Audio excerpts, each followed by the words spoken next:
Everyone thinks the Fed drops interest rates and boom, your mortgage payments get cheaper instantly. Wrong. It just doesn't work like that, guys. Rates don't instantly crash overnight because the Fed lowers them, but they do tend to trend lower over time. Right now, with the amount of inventory that's hitting the market, at least in the States, we're in a really good buyer's market. And if you've been sitting on the sidelines waiting, this is your moment. And if you're a real estate investor, this could be your biggest opportunity in years. Let's clear this up, though. The Fed sets the overnight lending rate, not mortgage rates directly. Mortgage rates actually follow the bond yields, and over time, cuts do bring the mortgage rates down, but it's certainly not instant. So don't sit around waiting for the Fed to cut rates and think that tomorrow, right after they do, you're going to instantly get a cheaper mortgage rate. It's just not true. Now let's talk about how powerful it is when rates actually do drop and why this is such a unique time for buyers who are ready to get into the market. When rates drop even 1%, that can give buyers 10 to 12% more purchasing power. And that's why so many people are sitting on the sidelines waiting for the interest rates to come down. Think of it this way. If you're going to buy a house that costs $300,000 and the rate drops 1% from 7% to 6%, that'll save you as the buyer $200 a month. Here's the rub, though. Everybody's waiting for the same thing. So when rates do drop, it won't just be you that's watching this video jumping back in. That's why I think that now is your time. You should start looking. We know that rates are going to drop at least a few times before now and the end of the year, and it's almost certainly going to affect mortgage rates in the future. So it's a buyer's market now. The real estate market or the real estate prices have already started to come down. They may continue to come down even after rates drop a little bit, but it's a good time to get in. And as rates drop, prices are going to bounce back. So it's time to take advantage of this buyer's market. You're seeing inventory rising, cautious buyers, which means there's a lot more pressure on the market with more inventory and less pressure on the market because there's not as many buyers.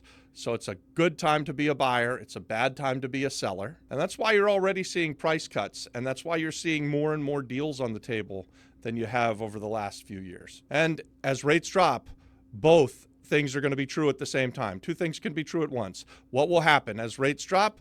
More sellers will come onto the market because they've been sitting on the sidelines waiting as well. They didn't know what could happen if they sold their house. What would they buy next and what would they be able to afford? So we're going to see more houses come on the market. This should continue to keep pressure on the downside.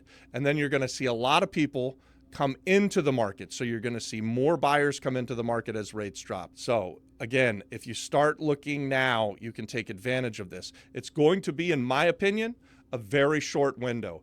I expect that the losses that we've seen over the last 18 months, maybe a 5 to 10% correction in a lot of places across the U.S., we're going to see those bounce back over the next 18 months. So it's going to be a very, very quick market. I do not expect this to be a prolonged buyer's market.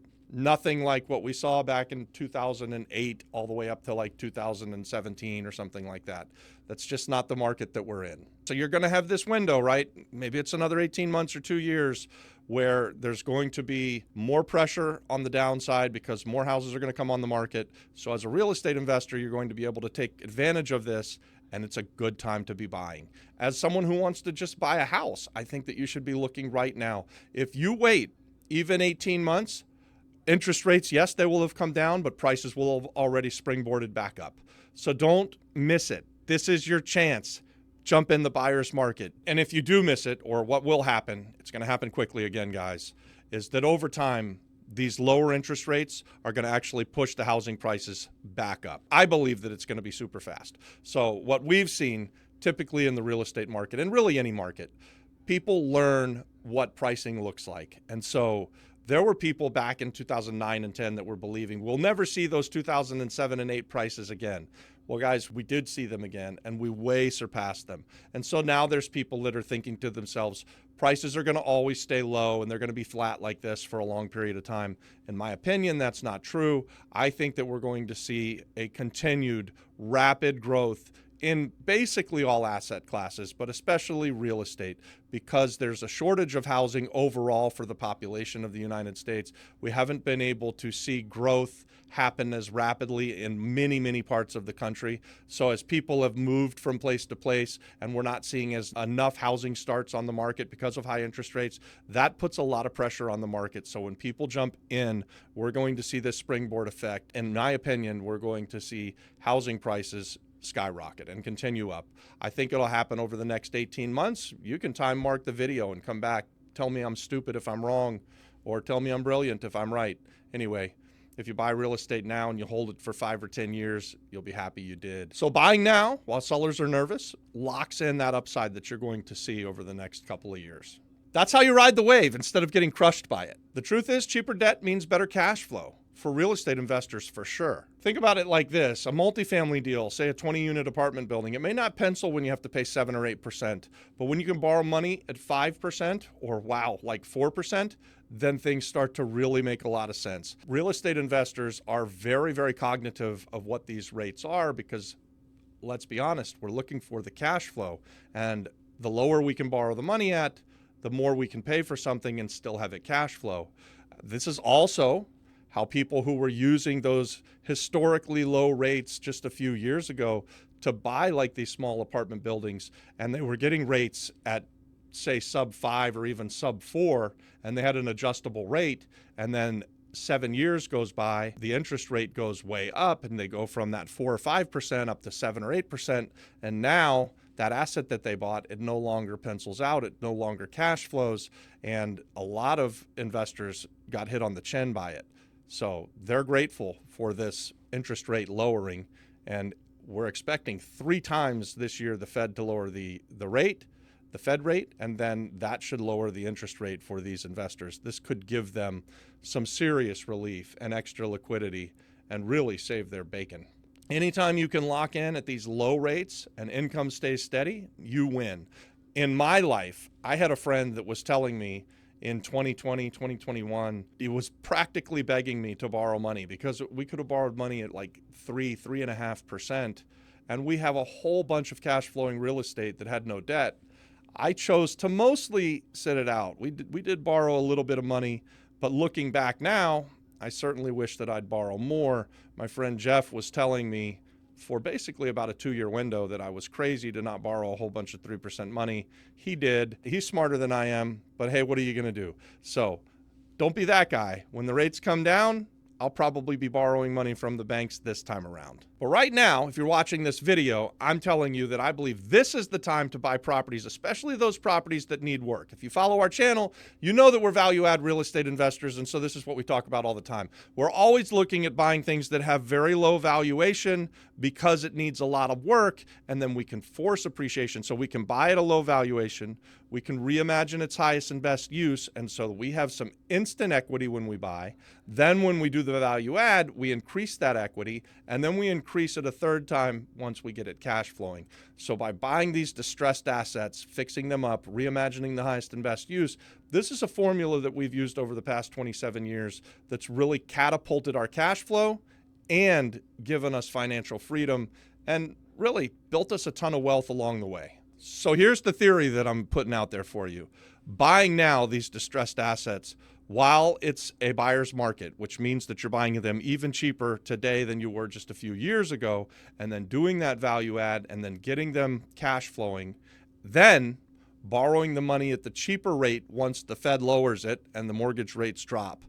That is a recipe for success. And I get it. Right now, a lot of investors are still scared. That means less competition. And when rates fall, everybody and their brother is going to jump back in the market. Competition's going to be everywhere. And the guys who are already in the game and who have locked up deals, you're the ones who are really going to win. You're going to be sitting pretty. Sellers are very motivated in these buyers' markets, which means you can go to the sellers directly and put them in the place of the bank and negotiate some incredible terms.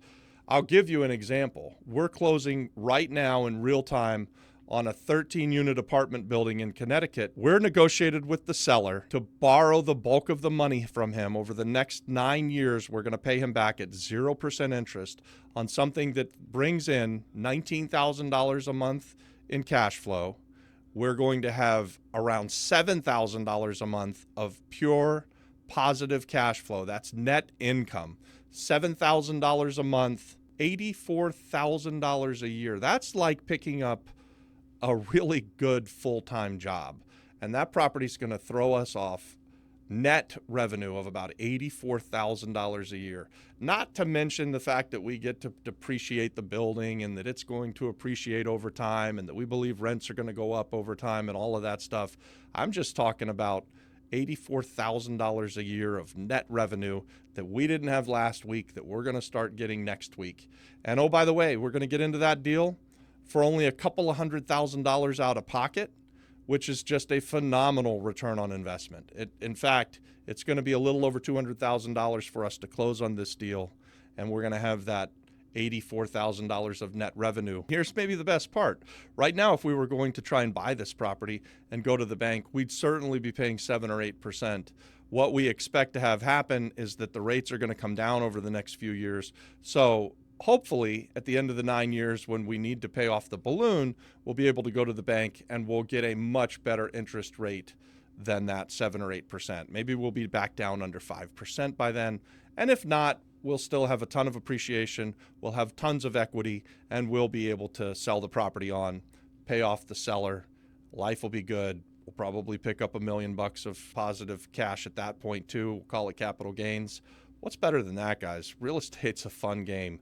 I hope that you're going to get in it. So don't be like most people, only looking at rates. You've got to also look at the opportunities. So most people see rates, but real estate investors, we're always looking for opportunities. And that's the difference between getting squeezed and actually building wealth. Let's talk about the bottom line. Fed cuts aren't going to instantly drop mortgage rates, but it will have that cause over time. And as those rates go lower, buyers are going to flood in and prices are going to go up and affordability is going to shrink again. Right now, while you're still in a buyer's market, this is your chance to buy great deals, lock in financing, and get positioned for the next wave up. And if you want to learn how to play this market like a real estate investor, just drop a yes in the comments and I'll send you the link. You can join my community for free. Watch this next.